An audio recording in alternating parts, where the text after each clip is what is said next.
बलौदाबाजार जिले में 17 मई से चल रहा सतनामी समाज का प्रदर्शन सीबीआई जांच की मांग को लेकर सोमवार शाम को उग्र हो गया। प्रदर्शनकारियों ने सोमवार की शाम कलेक्टर और एसपी कार्यालयों में आग लगा दी, पथराव किया, 200 से अधिक दोपहिया और करीब 50 चार पहिया वाहनों को फूंक दिया। लगभग 1 घंटे तक बलौदाबाजार कलेक्टर परिसर व शहर के कई इलाकों में तोड़फोड़ की। आपको यह बता दें कि 15 मई की देर रात सतनामी समाज के धार्मिक स्थल गिरोधपुरी धाम से करीब 5 किलोमीटर दूर मानाकूनी बस्ती स्थित बाघिन गुफा में लगे धार्मिक चिन्ह जेतखाम को असामाजिक तत्वों ने क्षतिग्रस्त कर दिया था। पुलिस ने इस मामले में 3 आरोपियों को गिरफ्तार कर जेल भेज दिया। वहीं लोगों का आरोप है कि पकड़े गए लोग असली आरोपित नहीं है और पुलिस दोषियों को बचा रही है। उप मुख्यमंत्री विजय शर्मा ने रविवार को इस मामले में न्यायिक जांच की घोषणा की थी, लेकिन समाज के लोग सीबीआई जांच की मांग कर रहे थे। वे सोमवार दोपहर लगभग 2:30 बजे ज्ञापन देने के लिए कलेक्टर परिसर पहुंचे थे। इस दौरान पुलिस ने उन्हें रोक लिया। प्रदर्शनकारी और पुलिस बल के बीच झड़प भी शुरू हो गई। उसके बाद लोगों ने पथराव के साथ गाड़ियों में तोड़फोड़ और आग लगाना शुरू कर दिया। इससे कलेक्टर परिसर के कई विभागों के दस्तावेज जलकर राख हो गए। बता दें कि आग बुझाने पहुंची दमकल की कई गाड़ियों को भी भीड़ ने आग के हवाले कर दिया। प्रदर्शक हिंसक होने के बाद सड़कों और सैकड़ों कर्मचारियों और लोग फंसे हुए थे, उन्हें पुलिस के कार्यालय के पीछे के रास्ते से बाहर निकाला। खैर, अब परिस्थितियों को देखते हुए कलेक्टर एवं जिला दंडाधिकारी बलौदाबाजार भाटापारा के एल चौहान ने धारा 144 लगा दी है, जहां नगर पालिका बलौदाबाजार सीमा क्षेत्र में आगामी आदेश तक या रैली या जुलूस पूर्णतः प्रतिबंध रहेगा। घटना के बाद घटना स्थल गृह मंत्री विजय शर्मा व मंत्री तंकराम वर्मा पहुंचकर सारी स्थिति का जायजा लिया। सबको झलना जय जोहार, जय छत्तीसगढ़, साहिब सतनाम। अभी कुछ देर पहली मोला जानकारी मिली हमारे छत्तीसगढ़ के बलौदाबाजार जिला में सतनामी समाज के द्वारा शांतिपूर्वक आंदोलन करे जात रही, जेमा कुछ असामाजिक तत्व मिल के उमा घुस के तोड़ फोड़ करे के काम करे, आगजनी करे के काम करे के, कलेक्टर कार्यालय ला जलाए के काम करे, ऐसे मतलब हिंसा करे के काम करे। जबकि सतनामी समाज अहिंसा के पुजारी है। गुरु घासीदास बाबा जी के संदेश से सत्य और अहिंसा के मार्ग में चले गए। तो मैं विश्वास के साथ कह सकता हूँ कि सतनामी समाज में कहीं पर भी इन्वॉल्व नहीं है। काबर की सतनामी समाज कभी भी हिंसा नहीं करे। तो निश्चित ही मोला पूरा विश्वास है कोई ना कोई असामाजिक तत्व है जो बीच में भीड़ में घुस के आए उपद्रवी के काम करेंगे, समाज ला बदनाम करे के काम करेंगे, शासन प्रशासन ला बदनाम करे के काम करेंगे। तो मैं वहाँ पे जितना भी हमारे आंदोलनकारी जो पहुँचे हुए हमारे सतनामी समाज के सबो साथी मन से मैं विशेष आग्रह करता हूँ, ऐसे असामाजिक तत्व मन के साथ के बहकावे में आप मत आओ, एकर मन के बात में मत आओ और ऐसे गलत कृत्य मत कराओ। काबर के हम अहिंसा के पुजारी हैं। संविधान जिंदा है, संविधान से लड़ाई लड़े जाते, संविधान से हमारे मांगला पूरा करे जाते। तो मैं समझ सतनामी समाज से विशेष रूप से वहाँ जितना भी जो आंदोलनकारी होकर मन से मोर आग्रह है, शांति के अपील करता हूँ, शांत रहो। आपके जो भी मांग है वो सबो मांग पूरा है। हमारे जो उद्देश्य हम चाहतन कि वो जो 3 दोषी पकड़ाए हुए तो हम ऐसे लगते कि ओकर पीछे और कोई ना कोई अपराधी मिले हुए। तो मैं आप ला विश्वास दिलाता हूँ ओकर पीछे अगर कोई और अपराधी अगर संलिप्त है तो आप ला बताना चाहता हूँ हमारे प्रदेश सरकार के डिप्टी सीएम गृह मंत्री माननीय विजय शर्मा जी के द्वारा न्यायिक जांच के घोषणा कर दी गई। तो न्यायिक जांच हुई, बढ़िया जो हमारे जो जांच हुई और बहुत ही अच्छा करके जांच करके मैं दोषी ला पकड़े जाइए। अगर कोई संलिप्त हुई तो ला पकड़े जाइए। आप विश्वास रखो। मोर बारंबार अपील है आप सबसे कि शांति व्यवस्था बनाओ, शांति व्यवस्था के साथ चलाओ और छत्तीसगढ़ के जो सरकार है वो आपके साथ है, मैं आपके साथ हूँ। निश्चित ही आप विश्वास रखो, दोषी मन ला पकड़े जाए। लेकिन जो हिंसा करे हवे वो मन ला बिल्कुल बर्दाश्त नहीं करे जाए। निश्चित ही जो हिंसा करे हवे, जो ऐसे गलत कृत्य करे तो दोषी मन के ऊपर एक कार्रवाई वो मन ला जेल भेजे जाए। धन्यवाद। जय जोहार, जय छत्तीसगढ़, साहिब सतनाम। और इसमें असामाजिक तत्व के द्वारा इतना बड़े घटना को अंजाम दिए हम सबके लिए बहुत बड़े दुख का विषय तो है। और साथ ही साथ यहाँ जितना घटना हुआ है उसका तो बहुत सा वीडियो भी चल रहा है, उसमें देखा जा सकता है कितने लोग और कौन कौन लोग थे ये भी स्पष्ट है। तो ये एक रणनीति के तहत किया गया है। यहाँ पे जो एफएसएल की जो जांच टीम आई थी उसमें पेट्रोल की बोतलें भी मिली हैं, तो इससे कहीं ना कहीं इस बात की आशंका प्रबल है कि यहाँ पे पेट्रोल बम जैसे भी यूज़ किए गए हैं। वो तो नहीं कह सकता, लेकिन इतना जब जला है कलेक्ट्रेट कार्यालय भवन इतना बड़े है, आपके पुलिस अधीक्षक भवन जो जला है, निश्चित रूप से ये जलाया गया है, ये मैं कह सकता हूँ। क्या अपील करना चाहेंगे? और इतना गाड़ी मोटरसाइकिल जो जला है सब स्पष्ट है, और ये इतना बड़ा घटना घटा है, ऐसा घटना नहीं घटना चाहिए। मैं तो सबसे यही अपील करना चाहता हूँ कि शांति व्यवस्था बना के रखना चाहिए। धन्यवाद सर। यहाँ पे आके निरीक्षण भी किया है, किस तरीके के निर्देश दिए हैं, क्या अभी तक ऑब्जर्वेशन कर रहे हैं?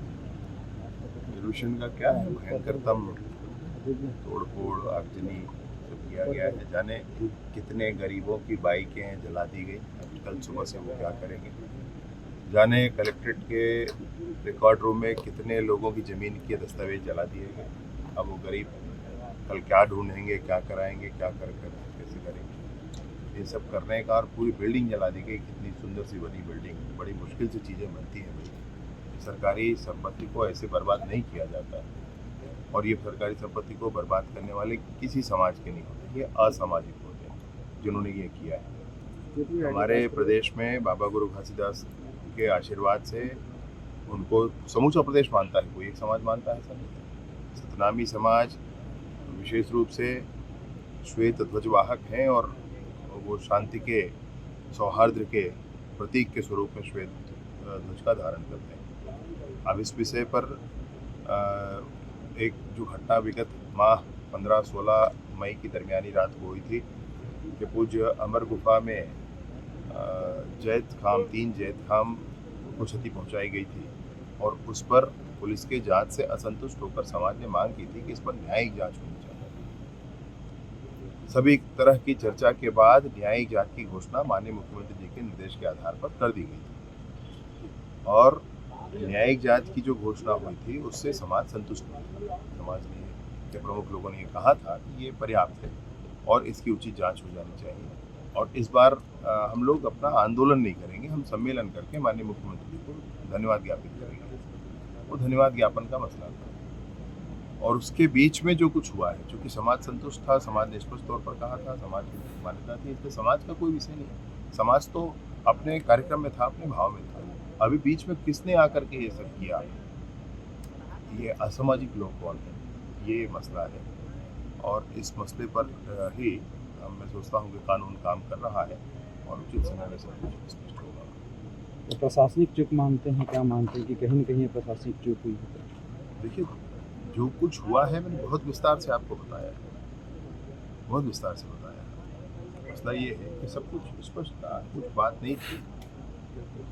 अब अचानक कोई ऐसा करता है योजना बना करके, तो आप उसको क्या करें? एचएम सर, ये कौन था, कैसे किया, क्यों किया, ये तो जांच में आ जाएगा, लेकिन सरकारी संपत्ति पे और खास तौर से एसपी ऑफिस और कलेक्ट्रेट, तहसील और जो सरकारी दफ्तर थे, सरकारी गाड़ियां थी, उनको टारगेट किया गया, तो इसमें किस रूप में देखते हैं? मैं सोचता हूँ क्या तू कर रही है, क्या इसका लॉजिक है, कोई तो बता दे। मसला क्या है? अरे बड़ी मुश्किल से चीज़ें बनती हैं, लटपट में जनता के लिए सुविधाएं मुहैया कराई जाती हैं, अभी उसको नष्ट कर देना है, तो आप किसको सजा दे रहे हैं? अधिकारियों को थोड़ा सजा है, किसको सजा दे रहे हैं? आम जनता ही पीड़ित होना है, तो ऐसे कैसे चलेगा? ऐसे जिसने भी किया है वो निसंदेह असामाजिक लोग हैं, उन पर तो कानूनी कार्रवाई होगी, कानून अपना काम करेगा। जिस तरीके की भीड़ थी, तो ये 1-2 दिन की तैयारी नहीं थी, और इसमें कहीं ना कहीं इंटेलिजेंस चूक भी कहीं नजर आ रही है। अरे भाई, मतलब क्या कहेंगे आप? जितनी चर्चा हो गई थी, अनेक बैठकें हो गई थी, लोग संतुष्ट थे, लोगों का ये कहना था धन्यवाद ज्ञापन करना, और वही किया समाज ने, तो वही किया है। समाज के मूल धड़े ने, समाज के प्रमुख लोगों ने वही किया है, और मुख्य समाज ने वही किया है। अभी समाज के इस पूरे कार्यक्रम में कौन असामाजिक आ गया और उन्होंने ये कर दिया, ये मसला। रायपुर ग्रामीण के जो विधायक हैं, उन्होंने एक बात का आरोप पुलिस पे लगाया है कि उनके भतीजा और उनके परिवार, उनका ड्राइवर, वो आ रहे थे बलौदा बाजार से, तो बलौदा बाजार सर्किट हाउस के सामने पुलिस के द्वारा उनको मारपीट की गई है, गाड़ी में तोड़फोड़ की गई। इस बात को उन्होंने एक पत्रकार वार्ता में बातचीत कही है, उन्होंने दिखाए भी हैं कुछ वीडियो। मैं एक बार कंफर्म करूँगा उनसे क्या हुआ। पूरे घटना के ऊपर आप उसकी जानकारी दी आपकी शुरुआती तौर पर कुछ मिशन कराना है। FIR कर रहे हैं, बता रहे थे कि कुछ गिरफ्तारियां भी हुई, तो ये कोई बड़ा मसला है नहीं, वो तो स्पष्ट हो जाना है।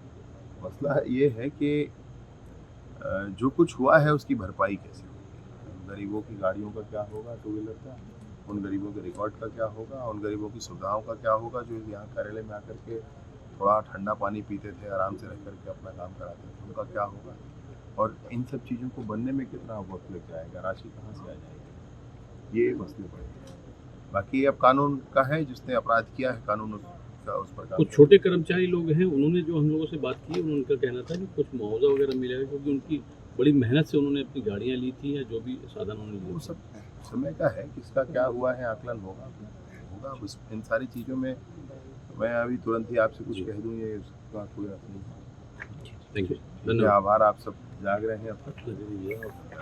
सतनामी समाज के द्वारा एक जो है वो आंदोलन का आह्वान किया गया था और शांतिपूर्वक की बात की गई थी, लेकिन उनके सभी लोगों ने उग्र होकर के पुलिस के ऊपर भी पथराव किया और बैरिकेड्स को तोड़ करके कलेक्ट्रेट परिसर के अंदर घुसे और इसके बाद इन्होंने पथराव किया और काफ़ी क्षतिग्रस्त किया और आगजनी गाड़ियों में आग लगा दी है और हम लोग आग बुझाने का प्रयास कर रहे हैं। इनकी मांग क्या थी और किस तरीके का विरोध ये लोग कर रहे थे, क्या इनकी प्रोटेस्ट था इनका? मांग ये जो है एक उनके ऊपर समाज के ऊपर की अत्याचार हो रहा है, इसीलिए वो लोग सभी एकत्रित हुए थे, जिसके ऊपर माननीय गृह मंत्री के द्वारा और मुख्यमंत्री जी के द्वारा जांच के आदेश भी दे दिए गए थे, फिर भी इन लोगों ने उपद्रव किया है और पूरी तरह से शांति को भंग किया है। क्या पुलिस विभाग के द्वारा जो खुफिया तंत्र है वो भी फेलियर माना जाएगा, ये जिस तरह से प्रदर्शन हुआ? क्योंकि ये जो प्लानिंग थी, ये कोई एक दिन अभी मुझे जांच कर लेने दीजिए, फिर आगे बात करूँगा। Thank you.